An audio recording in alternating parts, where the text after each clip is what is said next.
Former Texas Governor Rick Perry. He will become the 10th candidate to enter the crowded GOP field. It's his second time in the ring. 4 years ago, he was the front runner at one point, and then ultimately he flamed out. But no one is ruling him out this time. In a CBS News New York Times poll from last month, 39% of registered Republicans said they would consider supporting him. 25% said no.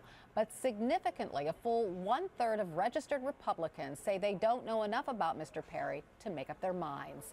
My next guest knows Rick Perry very well, and she wants to win him those undecideds.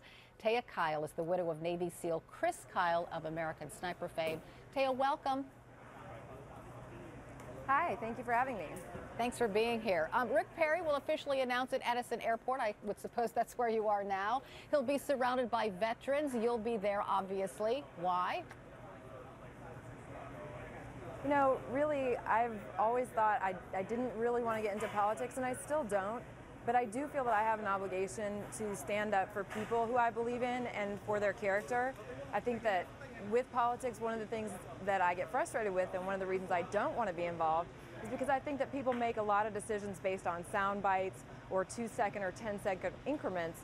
And I feel it's more important to vote for somebody because of their character. And that's what I know of the Perrys. I know their character. But like you said, the world of politics can be nasty. Are you ready for that? Well, I really don't think that I'm saying anything controversial. I don't think that I'm really even taking a stand. I think that what I'm doing is saying that I know the Perrys. I know that they are humble, good people who have a strong moral compass. I know that they've showed kindness. They haven't expected perfection from people. I know that they have experience and love the military, and then they do things without looking for credit, which I find so refreshing and so unique. And then the business speaks for itself. The state of Texas is doing so well economically that I just, you know, I feel an obligation truly to let other people know the way I would want to know. I want to know people's character, and I don't think we get enough of that when we're looking at politics and trying to decide who to vote for. So that's what I'm here to represent. I think we tend to focus on the negative, so I'll ask you this question. Rick Perry's infamous oops moment during a primary debate. What should voters know about that?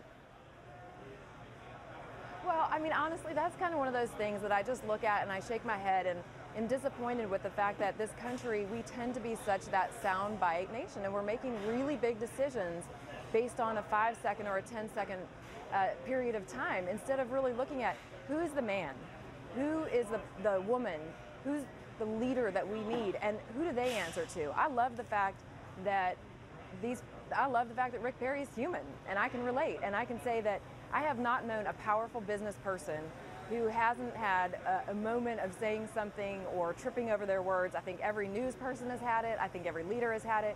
It's a matter of what our media in this country decides to share and make a big deal of. And I feel that that's the least of our worries. There's been a lot of talk about Governor Perry's glasses. CNN's Sarah Murray asked Anita Perry, Mr. Perry's wife, about them. Listen.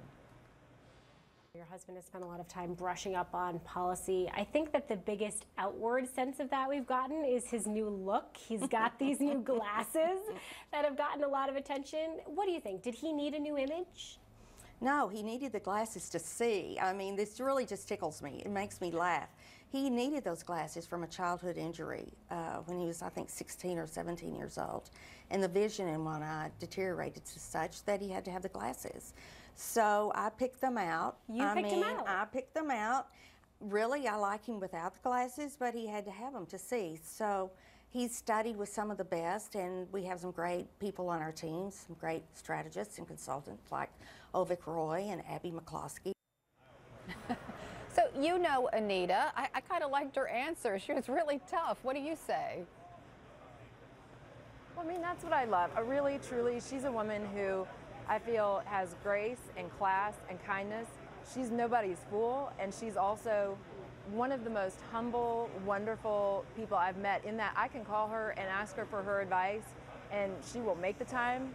She's there. She gives me very sound advice, and it's very realistic, practical responses. And I think that's kind of what you had, is there are a lot of different responses to that question, but she's just keeping it real. You know, her husband needed to see. She's a stylish woman. She went out and picked him out some glasses. I mean, that's, to me, that's very comforting, is to see a man and a woman, a married couple, that's what I think going back in the day, that's what we used to vote for, is we used to vote for people who were just good people and the family and the character. That's what we used to vote for, and I'm hoping that as a country we get back to that instead of getting sidetracked by all kinds of silliness or political twistings or some of that negative stuff that I think we see a lot of. Taya Kyle, thanks so much for joining me. I appreciate it. Thank you for having me. I appreciate it. You're welcome.